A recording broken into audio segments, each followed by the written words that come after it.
Imaginei que o momento mais humilhante da minha vida aconteceria em pleno shopping, na frente de desconhecidos. Eu só fiz uma pergunta inocente para minha irmã: quando vai ser o noivado? E a resposta dela destruiu tudo o que eu ainda acreditava sobre minha família. Naquele instante, percebi que o dinheiro que dei, o carinho que tentei oferecer e todos os anos de esforço não significavam absolutamente nada para eles. Mas o que eles não esperavam é que, naquele dia, uma parte de mim acordou. E quando acordei, eu nunca mais deixei que me tratassem como descartável. Se você quer saber como virei o jogo e como cada um deles acabou pagando caro pelo que fez comigo, fica até o final, porque essa história não termina como ninguém imagina. Olá, seja bem-vindo ao canal Histórias Surpreendentes. Curta e se inscreva nesse canal, aproveite e ative as notificações. Comente aqui de qual cidade você está assistindo, vou adorar saber e deixar um coração no seu comentário. Eu sempre achei que rejeição tivesse um som. Algo como uma porta sendo fechada devagar, sem estalo, só aquele clique suave que confirma que você ficou do lado de fora. Mas, para mim, rejeição nunca teve som, teve rotina. Era o jeito como minha mãe desviava o olhar quando eu falava, como meu pai interrompia minhas frases para ouvir Camila, minha irmã perfeita, a menina de ouro da família. Enquanto ela era tratada como troféu desde a infância, eu cresci como peça sobressalente, útil apenas quando eles precisavam de um favor, de dinheiro ou de alguém para resolver problemas que ninguém queria encarar. Quando consegui meu primeiro emprego decente, imaginei que alguma coisa mudaria. Que orgulho finalmente surgiria nos olhares deles. Mas tudo o que ganhei foi uma lista crescente de pedidos, empréstimos informais, quebra-galhos, transferências que nunca voltavam. Mesmo assim, tentei me convencer de que aquilo era normal, que famílias tinham suas falhas, que talvez eu estivesse exagerando. Eu queria pertencer, nem que fosse pela metade. A situação piorou quando Camila anunciou o noivado. Meus pais choraram de emoção, meu pai brindou no meio da sala como se fosse a coroação de uma rainha. E eu? Fui chamada no canto para ouvir: filha, vê se ajuda sua irmã. Ela merece um evento à altura. Como se eu fosse o braço financeiro da casa. Como se meu próprio esforço não tivesse valor nenhum. Mesmo contrariada, transferi R$ 4.000 para completar o orçamento da festa. Era dinheiro suado, semanas de trabalho extra, mas Camila jurou que queria minha presença, que eu seria a madrinha do noivado, que aquele seria um recomeço entre nós. Um recomeço, que nunca chegou. Naquele dia, no shopping, eu não imaginava que um encontro casual mudaria tudo. Tinha acabado de sair do trabalho e parei para almoçar rápido. O movimento estava intenso, as luzes refletiam no piso brilhante, e o cheiro de café se misturava ao de comida japonesa. Quando virei a esquina em direção à praça de alimentação, lá estavam eles, meus pais e Camila, rindo, carregando sacolas, como se fossem a família comercial de margarina que eu nunca tive. Foi estranho vê-los ali, despreocupados, enquanto eu nem sabia que estavam na cidade naquele horário. Aproximei-me com certa hesitação, acreditando por um segundo que talvez estivessem planejando algo relacionado ao noivado. Talvez quisessem me surpreender. Talvez estivessem comprando algo especial. Talvez. Mas todas as minhas suposições evaporaram quando fiz a pergunta mais inocente do mundo: Camila, quando vai ser o noivado? Preciso escolher minha roupa. O silêncio que veio depois não foi normal. Foi pesado, desconfortável, quase palpável. Meus pais se entreolharam, Camila ajeitou o cabelo, e por um instante achei que ela estivesse prestes a chorar. Mas então, sem qualquer sensibilidade, ela sorriu, para aquele sorriso estranho, que não alcança os olhos, e disse: já foi. Fizemos sábado passado. Achei melhor não te convidar, para não pesar o clima. Antes que eu pudesse responder, meu pai completou com frieza: o noivado da sua irmã precisava ser perfeito. E você estragaria com sua presença. Mas agradecemos pela ajuda que deu. Naquele momento, senti algo dentro de mim quebrar com tanta força que quase pude ouvir. Não era só humilhação. Não era só exclusão. Era confirmação do que eu sempre soube, mas nunca tive coragem de admitir: para eles, eu nunca fui filha, fui função. Saí do shopping sem olhar para trás, com o coração disparado e uma clareza que jamais havia sentido. pela primeira vez na vida, percebi que eu não precisava aceitar aquilo. E, pela primeira vez na vida, eles pagariam caro pelo que fizeram. Quando saí do shopping naquele dia, o ar parecia mais pesado do que o normal. Era como se cada passo até o estacionamento fosse um lembrete de que algo havia mudado dentro de mim, e não havia mais volta. Entrei no carro e fechei a porta com força, tentando impedir que qualquer emoção escapasse. Ali, no silêncio abafado do veículo, senti uma mistura estranha de raiva, incredulidade e libertação. Pela primeira vez, eu enxergava claramente quem minha família realmente era. Mas enxergar não significava saber o que fazer. Durante toda a minha vida, eu tinha aprendido a engolir sentimentos. A ser a filha que não reclama, a que resolve, a que ajuda, a que se contenta com restos emocionais. Agora, sentada ali com as mãos tremendo, percebi que essa versão de mim não resistiria mais um dia. Peguei meu celular e rolei o histórico da transferência de R$ 4.000 que havia feito para a conta de minha mãe. O comprovante brilhava na tela como um lembrete cruel da minha própria ingenuidade. Naquele momento, percebi que não se tratava apenas do dinheiro, era a intenção por trás da ação deles. Eles não só me excluíram, usaram meu esforço para financiar o brilho do qual eu não era digna de participar. Respirei fundo e tomei a decisão que mudaria tudo, eu iria atrás do meu dinheiro. Não por vingança, ainda não. Mas por respeito próprio. Por todas as vezes que me encolhi para caber em um espaço que nunca foi meu. No caminho para casa, telefonei para Júlia, minha melhor amiga desde a faculdade e a única pessoa que sempre viu através do meu silêncio. Quando ela atendeu, bastou dizer aconteceu para que ela soubesse que algo tinha quebrado. Estou indo para sua casa, ela respondeu, sem sequer perguntar o quê. 20 minutos depois, estávamos sentadas no meu sofá, e eu contei tudo. Cada palavra dita no shopping, cada expressão, cada detalhe. Júlia ouvia com as sobrancelhas franzidas, apertando um travesseiro como se fosse socá-lo a qualquer momento. Eles fizeram um noivado, sem você? Ela repetiu, incrédula. Com o seu dinheiro. Eu concordei. E ainda tiveram coragem de dizer que eu estragaria o evento.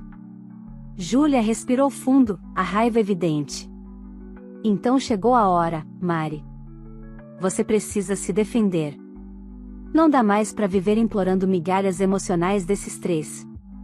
Eu sabia que ela estava certa. Mas, ao mesmo tempo, a coragem ainda era uma sensação recém-nascida dentro de mim, frágil, trêmula, informação. Foi quando Júlia levantou, pegou seu notebook e abriu na minha mesa. Vamos procurar um advogado. Agora. Eu ri sem humor, não sei nem por onde começar. Eu sei. Júlia digitou algo rápido. Conheço uma advogada excelente, especializada em direito civil e reparação de danos. O nome dela é Carolina Alves. Ela ajudou minha tia numa situação bem parecida, envolvendo promessa quebrada e uso indevido de dinheiro.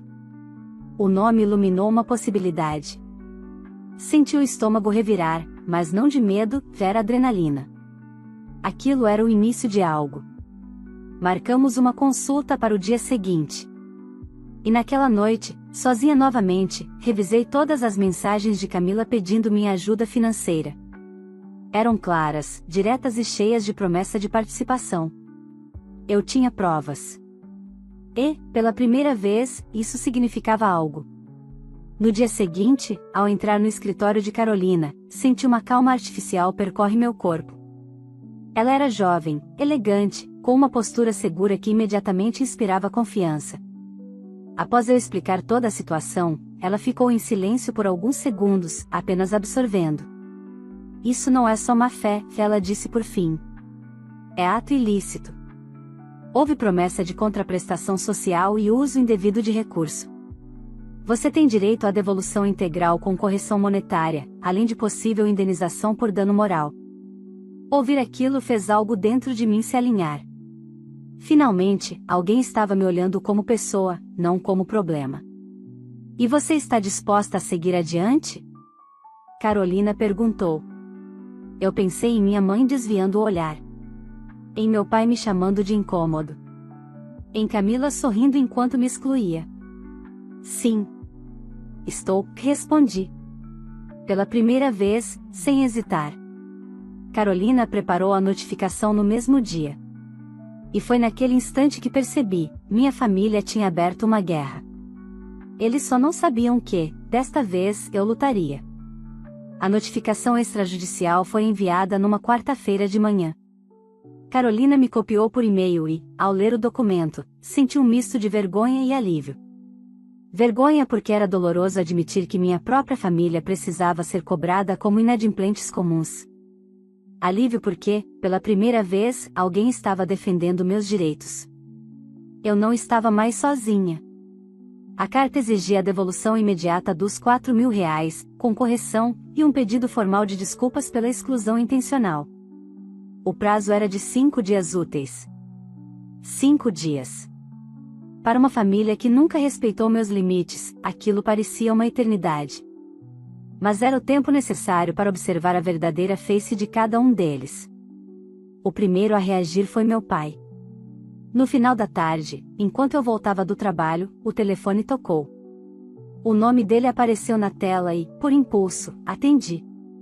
A voz veio carregada de indignação. Mariana, que história é essa de advogada? Você enlouqueceu? Parei de andar e encostei em uma parede do metrô lotado. Eu só quero meu dinheiro de volta, pai. Dinheiro, dinheiro, você só pensa nisso? Ele rebateu, alterado. Em vez de ficar feliz pela sua irmã, você quer prejudicar a família. Eu ri. Um riso pequeno e amargo. Engraçado. Eu dei dinheiro justamente para ajudar na felicidade dela. E o que recebi em troca foi humilhação, falei, com a voz mais firme do que imaginei conseguir. Ele ficou em silêncio por 3 segundos, o que para meu pai era quase uma trégua. Você vai se arrepender disso, Mariana. Pode apostar. A ligação terminou sem despedidas. A resposta dele só reforçou algo que eu vinha percebendo há anos: para eles, eu não era uma filha. Era uma ferramenta. Quando a ferramenta deixava de servir, tornava-se incômoda. No dia seguinte, minha mãe ligou. A abordagem dela foi diferente, mais emocional, quase ensaiada. Filha, sua atitude está partindo meu coração, ela disse, com aquela voz que sempre usava quando queria me dobrar. Você realmente vai nos expor assim? Por causa de uma festinha? Fechei os olhos, tentando conter a raiva crescente. Não foi uma festinha, mãe. Foi uma decisão consciente de me excluir. Vocês me enganaram. Usaram meu dinheiro. E mentiram. Não foi assim. Camila ficou com medo que você causasse tensão, você sabe como você é. Ah? Lá estava. A frase que me acompanhou a vida inteira, você sabe como você é. A desculpa favorita deles para justificar qualquer injustiça. Então é isso? Perguntei, minha voz oscilando entre tristeza e descrença. A culpa é minha por existir? Do outro lado da linha, silêncio. Eu só quero o que é meu, finalizei. E se for preciso, vou até o fim. A conversa terminou com minha mãe chorando, acusando-me de destruição familiar. Mas desta vez, as lágrimas dela já não me moviam. Camila foi a última a se manifestar. Ela não ligou. Mandou mensagem. Você está fazendo tempestade em copo d'água. Eu decidi não te convidar porque queria um clima leve. Você sempre chega carregada, sabe? Mas isso tudo vai te prejudicar, não a mim. Pense bem. Fiquei olhando aquelas palavras repetidas vezes. A frieza. O egoísmo. A incapacidade absoluta de assumir qualquer responsabilidade. Foi ali, naquele instante, que o ressentimento virou algo mais denso, mais sólido. Não era mais tristeza, era clareza. A pessoa que eu chamei de irmã jamais teria consideração por mim. Os 5 dias úteis se passaram sem nenhum depósito, sem pedido de desculpas, sem sequer tentativa de negociação. Quando informei Carolina, ela apenas concordou, como se já esperasse isso. Então vamos entrar com a ação, que ela disse. Mas preciso te alertar, quando o processo começar, provavelmente a reação deles será pior do que agora. Eu sei, respondi. Mas eu estou preparada. E eu estava. Mais do que nunca. Na semana seguinte, a notícia chegou por um aplicativo jurídico que mostrava movimentações de processos. A ação havia sido distribuída. Meu nome e os deles apareciam lado a lado na tela, não como família, mas como partes opostas em um conflito legal. Eu queria dizer que não tremi. Queria dizer que me senti poderosa. Mas a verdade é que minhas mãos suaram, meu estômago embrulhou e meu peito apertou. Processar seus próprios pais não é algo que alguém sonha fazer. É consequência de uma vida inteira de acúmulos. Pouco depois, começaram as retaliações. Minha tia Lúcia enviou um áudio de 3 minutos dizendo que eu estava destruindo minha mãe. Um primo distante escreveu decepção em uma postagem que sequer tinha a ver comigo. Minha avó foi instruída a me ligar para tentar me fazer desistir, e quando ouvi sua voz trêmula, quase cedi, até perceber que ela nem sabia o motivo real do processo. Tinham mentido para ela também. Era isso que minha família fazia, manipulava narrativas para garantir que eu fosse sempre a vilã. Mas agora, eu tinha algo que nunca tive antes: provas, advogada, limites. E coragem. À medida que os dias passavam, eu sentia minha postura mudar. Como se minha espinha finalmente estivesse entendendo que não precisava mais se curvar. E eu ainda não sabia, mas aquele processo seria apenas a primeira rachadura. A queda deles viria adiante, lenta, dolorosa, inevitável. Quando o oficial de justiça entregou a citação na casa dos meus pais, eu ainda estava no trabalho. Descobri por quê. 2 horas depois, meu celular começou a receber ligações incessantes: pai, mãe, tia, irmã, números desconhecidos. Não atendi nenhum. Deixei o aparelho vibrando dentro da gaveta enquanto tentava me concentrar em uma planilha que, ironicamente, parecia menos complicada do que minha própria família. No meio da tarde, recebi uma mensagem da Carolina: eles foram citados. Prepare-se para a fase mais turbulenta. Turbulenta era um eufemismo. Ao chegar em casa naquela noite, havia 4 longos áudios no WhatsApp, todos do meu pai. Eu respirei fundo antes de ouvir o primeiro: Mariana, você ultrapassou todos os limites. Colocou seu pai e sua mãe nessa situação ridícula. Você está feliz agora? Todo mundo na rua vai falar da gente. Você é uma vergonha. Desliguei antes do áudio terminar. O segundo começava ainda pior. O terceiro tinha gritos. O quarto terminava com ameaças veladas sobre cortar relações de vez.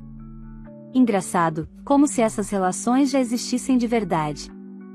Minha mãe também deixou uma mensagem, mas o tom dela era diferente, dramático, acusatório, manipulador. Filha, estou passando mal desde que aquele homem bateu aqui. Sua irmã desmaiou quando soube. Você está acabando com a nossa família. Por favor, para com isso. Deixa pra lá. Vamos conversar. Você sempre foi uma menina boa, não é possível que queira ver sua mãe sofrendo desse jeito. E então, o último áudio foi o de Camila. Curto, direto, venenoso. Você conseguiu o que queria, arruinou meu noivado. Agora está feliz? Você sempre teve inveja de mim. Sempre. Se acha perfeita, né? Pois você acabou com tudo. O mais impressionante foi a ausência de qualquer admissão de culpa. Nenhuma menção ao fato de terem me excluído. Nenhuma palavra sobre terem usado meu dinheiro. Para eles, eu era o problema. Aquela noite foi difícil. Deitei na cama, mas o pensamento martelava: como conseguem inverter tudo dessa forma? A resposta veio sozinha: porque sempre funcionou. Porque eu sempre cedi. Porque eu sempre abaixei a cabeça. Agora, não mais.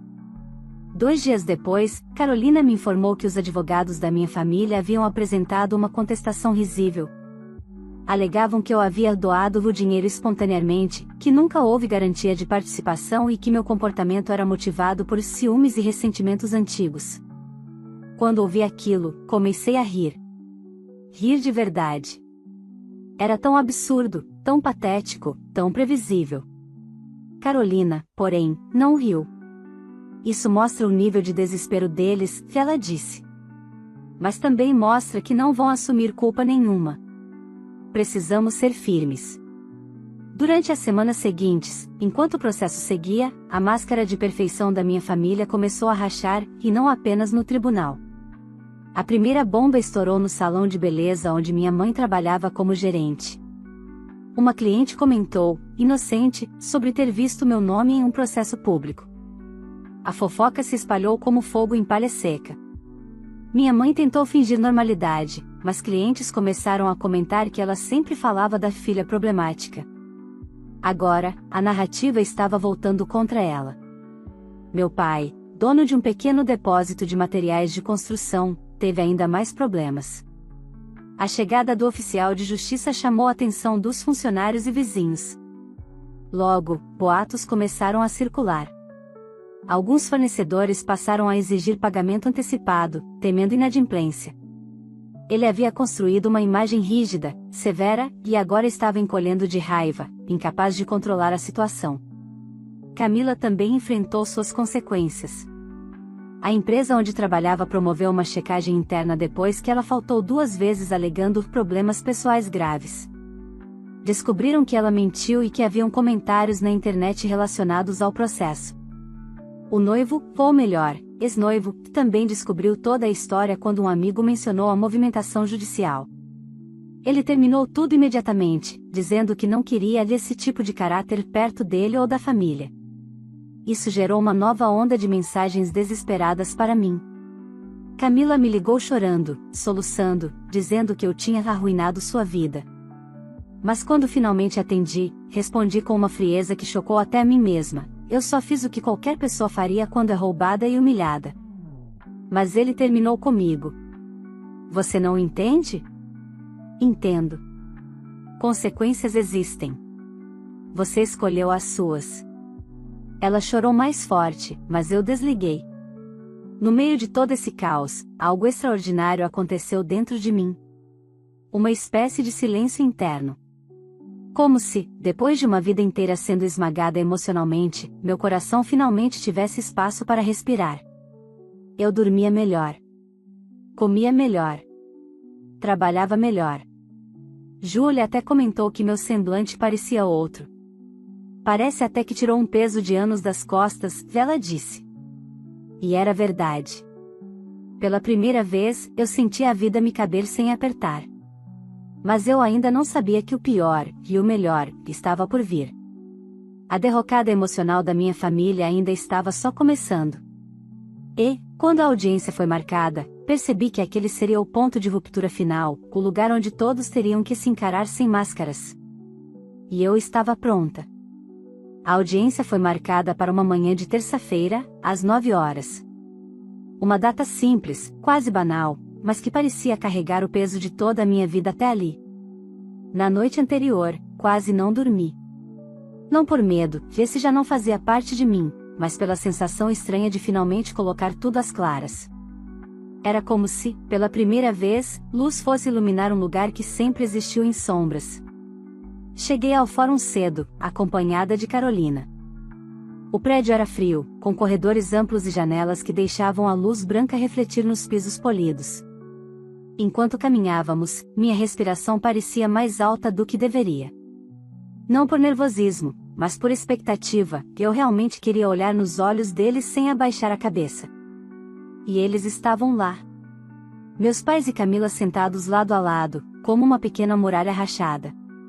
Minha mãe parecia abatida, mas não era tristeza verdadeira, era vergonha social. Meu pai mantinha a postura rígida, como se quisesse parecer imponente, mas seu olhar denunciava irritação e exaustão. Camila, por sua vez, estava irreconhecível, olheiras fundas, maquiagem pesada para disfarçar, expressão tensa. A derrocada dela parecia ter sido mais rápida do que eu imaginava. Quando me viram, ficaram imóveis. Minha mãe abriu um meio sorriso forçado, como se aquele fosse apenas mais um encontro de família. Meu pai virou o rosto. Camila, porém, encarou-me brevemente antes de desviar. Pela primeira vez, ela parecia com medo de mim. Entramos na sala de audiência. O juiz era um homem de meia idade, direto, sem paciência para firulas. Depois das formalidades iniciais, ele pediu para ouvirmos os argumentos de cada lado. O advogado deles começou falando sobre laços familiares, mal-entendidos, exagero emocional e, claro, insistiu na narrativa de que o dinheiro havia sido dado como doação voluntária. Carolina ouviu tudo com atenção, sem interromper, ela sabia que aquilo só tornaria a defesa deles mais frágil. Quando chegou nossa vez, Carolina apresentou as mensagens impressas onde Camila me pedia ajuda financeira para bancar o noivado, incluindo o trecho em que ela dizia claramente: "Lógico que você vai, Mari. Quero você comigo em tudo." Mostrou o comprovante da transferência, explicou a promessa social envolvida no ato e destacou a exclusão deliberada que ocorreu depois. O juiz franziu a testa. "Então, após receber a quantia, vocês realizaram o evento sem convidar a autora?" Ele perguntou, voltando-se para meu pai. "Bom, a situação ficou delicada, Excelência", meu pai disse, ajeitando-se na cadeira. "A Mariana tem um temperamento difícil. A festa seria prejudicada." "Prejudicada como?" insistiu o juiz. Meu pai abriu a boca, mas nada convincente saiu. "Minha mãe tentou salvar. Não houve intenção de machucar. Achamos que seria melhor para todos." O juiz respirou fundo. "Melhor para todos, exceto para quem pagou." A frase flutuou na sala como uma sentença antes da sentença. Camila começou a chorar, não um choro de arrependimento, mas de humilhação. Ela tentava falar algo, mas a voz saía trêmula demais para sustentar qualquer justificativa. No fundo, talvez ela finalmente estivesse percebendo o quanto a própria irresponsabilidade tinha lhe custado. Em determinado momento, o juiz pediu para eu falar. Senti meu coração acelerar, mas minha voz saiu calma: "Excelência, eu não estaria aqui se eles tivessem sequer reconhecido o erro. Não pedi nada absurdo. Apenas respeito e meu dinheiro de volta." Em vez disso, fui humilhada, ridicularizada e atacada por todos. Tudo isso poderia ter sido evitado com um pedido sincero e uma reparação simples. Mas nunca existiu vontade de assumir responsabilidade. O silêncio que seguiu minhas palavras foi denso. O juiz então declarou que, diante das evidências, a sentença seria dada nos próximos dias, mas adiantou que a probabilidade de condenação era alta, já que a conduta deles configurava sim uso indevido de recurso e quebra de promessa social. Ao sairmos da sala, algo inesperado aconteceu. Minha mãe me chamou. "Mariana, por favor", ela disse, segurando meu braço. "Você precisa entender, nós só queríamos proteger sua irmã. Ela sempre foi mais sensível." Eu afastei meu braço devagar. "A única pessoa que vocês quiseram proteger foi a imagem que criaram dela", respondi. "E para isso, vocês acharam que eu era descartável." Ela abriu a boca, mas não encontrou palavras. Camila, ainda chorando, aproximou-se. "Você acabou com tudo, Mariana, tudo." Olhei diretamente para ela. "Não fui eu quem acabou com nada. Você só está colhendo o que plantou." Saí do fórum com o peso de anos sendo retirado das minhas costas. Carolina caminhou ao meu lado e disse: "Sabe, Mariana, não é comum ver alguém tão calma diante de tanta violência emocional." "Não é calma", respondi. "É cansaço. Cansaço de ser tratada como sombra." No caminho para casa, percebi que algo havia mudado de forma permanente. Não era apenas a relação com eles, era minha relação comigo mesma. A vergonha deixou de existir. A culpa evaporou. A tristeza, bem, essa ainda estava ali, mas não comandava mais meus passos. Porém, o que eu ainda não sabia é que, antes da sentença, uma bomba ainda maior estava prestes a explodir, e suas consequências seriam irreversíveis. A sentença saiu em uma manhã nublada de sexta-feira. Eu estava no trabalho quando recebi a notificação no e-mail. Por um instante, hesitei em abrir. Não era medo do resultado, Carolina já havia dito que nossas chances eram excelentes, mas do que aquela decisão representaria na minha vida. Um fim. Uma linha cortada. Um capítulo sendo arrancado, não apenas encerrado. Quando finalmente cliquei no documento, a leitura pareceu mais lenta do que deveria. Mas, ao chegar ao final, senti um frio percorrer meu corpo. Eles foram condenados. Meus pais e Camila deveriam devolver o valor integral, corrigido, além de pagar indenização por dano moral. A sentença ainda mencionava conduta abusiva, exclusão intencional e violação de expectativa legítima. Termos frios, mas que validavam tudo o que eu sentirá durante anos. Carolina me ligou minutos depois, e sua voz tinha o tom de quem acabará de ganhar uma disputa pessoal. Parabéns, Mariana. Você venceu. Não só o processo, mas anos de opressão. Eu agradeci, mas minha voz estava estranha. Nem feliz, nem triste. Apenas, livre. A notícia se espalhou mais rápido do que imaginei. Em menos de 24 horas, meus pais sabiam da sentença. E a reação deles, claro, foi explosiva. Meu pai me mandou um áudio de quase 5 minutos, começando com gritos, passando por insultos, até terminar com ele dizendo que eu tinha matado a família. Eu ouvi até o final, em silêncio, sentada na minha cama, olhando pela janela. Ao contrário do que ele pretendia, não senti culpa. Senti certeza. Minha mãe, por sua vez, mandou mensagens longas, cheias de frases dramáticas, como se eu tivesse cometido um crime contra ela. Em nenhuma delas houve arrependimento. Nenhuma palavra sobre o que fizeram comigo. Nenhuma responsabilidade. Camila ficou em silêncio por 2 dias, até finalmente mandar uma mensagem curta. Nunca pensei que você fosse capaz de destruir a própria família. Eu li. Apaguei. Bloqueei. Mas a queda deles ainda estava longe do fim. Dias depois, descobri que meu pai enfrentava problemas sérios no depósito de materiais. Fornecedores estavam exigindo pagamentos adiantados desde que o processo se tornou público. Clientes começaram a evitar fazer negócios com alguém envolvido em ação de dano moral contra a própria filha. A cidade era pequena demais para escândalos desse tamanho. Minha mãe, por outro lado, teve de lidar com clientes do salão comentando sobre a sentença. Algumas funcionárias se afastaram, não querendo se envolver com a situação. Uma delas, inclusive, comentou que sempre desconfiou do modo como minha mãe falava de mim. E Camila, bom, o efeito sobre ela foi devastador.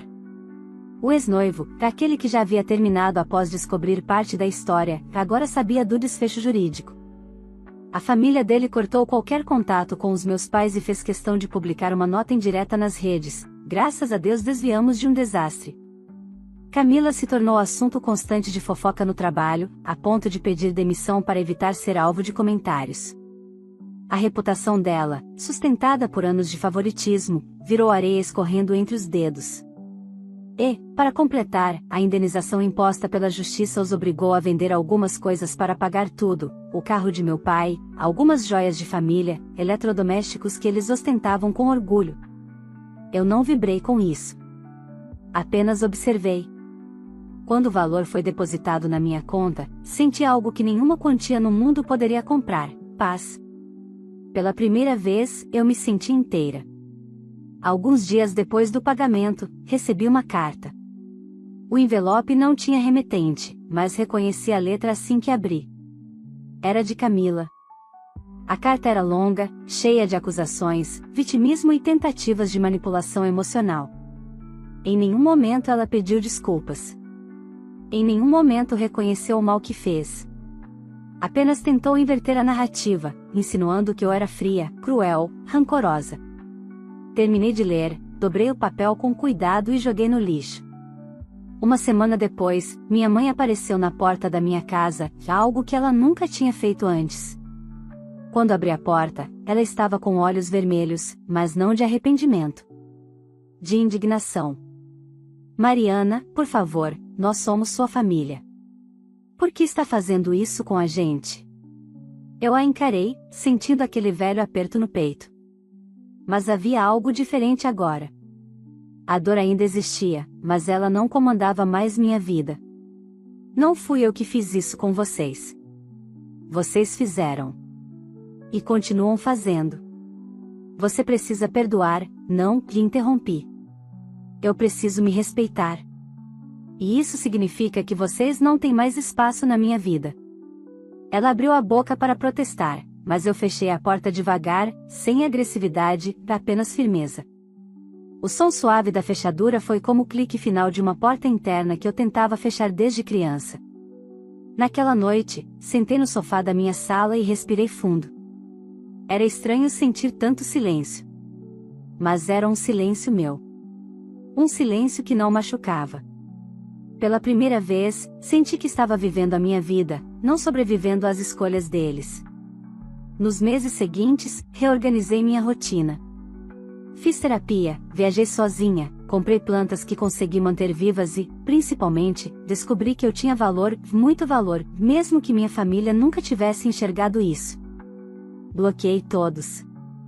Mudei meu número. Reconstruí minha vida sem o peso deles. E, ao contrário do que imaginava, não senti falta. Algumas pessoas insistem que família é sagrada. Eu aprendi, da forma mais dolorosa e libertadora possível, que família é quem não te destrói para se sentir superior. E a minha? A minha perdeu o direito de chamar-se minha há muito tempo. Se essa história mexeu com você, não esqueça de curtir este vídeo, isso ajuda muito o canal a alcançar mais pessoas que adoram histórias intensas como essa. Aproveite também para se inscrever no canal e ativar o sininho, porque ainda temos muitas histórias emocionantes vindo por aí. E eu quero saber a sua opinião, você faria o mesmo que a filha fez? Teria coragem de impor seus limites e buscar justiça, mesmo contra a própria família? Deixe sua resposta nos comentários, quero muito saber o que você pensa. Ah, e me conta também de qual cidade você está assistindo este vídeo, para eu passar lá nos comentários e deixar um coração especial para você. Se conhece alguém que precisa ouvir uma história como essa, compartilhe o vídeo. Às vezes, uma narrativa assim abre os olhos de muita gente que passa por situações parecidas. Muito obrigada por estar aqui. Até a próxima história.